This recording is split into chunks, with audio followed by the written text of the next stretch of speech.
Peruvians pride themselves on their cuisine. Whether rich or poor, a lot of time and effort can go into preparing the main meal of the day. That means fresh ingredients and a team of cooks. Places like this, known as ollas comunes, literally common pots, are on the increase. Sí, bastante, enorme. The prices have gone up just too much. A sack of rice has doubled in price. Potatoes have gone up too. Everything has gone up. We try to be self-sufficient. Many of us are no longer working. We have a lot of economic and health needs, so we carry on with this soup kitchen.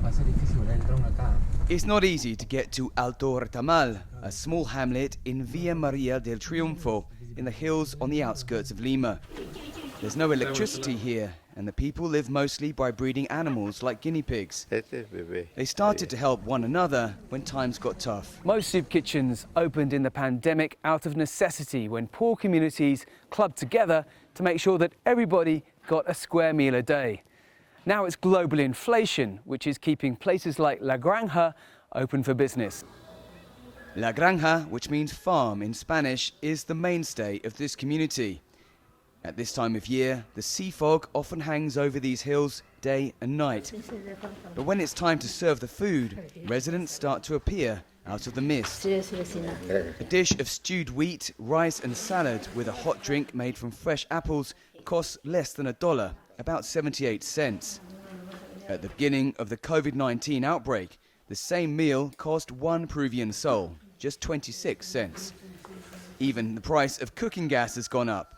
Now the olla común is here to stay, says organizer Pablo Condori.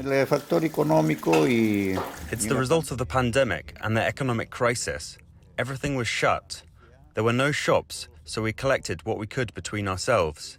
It was only supposed to be for a while, but we realized that we still need it. Peru produces food, but is also a net importer of wheat and energy, which makes it vulnerable to global inflation, in part due to the conflict in Ukraine. While inflation in Peru is below average for the region, poverty has increased to a quarter of the population. We can say that the number of people at risk of food insecurity has doubled. When I talk about food insecurity, I am talking about people with any degree of food insecurity. It is a spectrum, and you can be in different degrees. More than half of Peru's population now falls into that category. What's more, 3/4 of working-age Peruvians are in the unregulated economy, with low wages and no safety net if they lose their jobs. As global inflation remains unpredictable, growth in Peru is predicted to fall, and that could well mean more soup kitchens are needed. Dan Collyns, CGTN, Lima.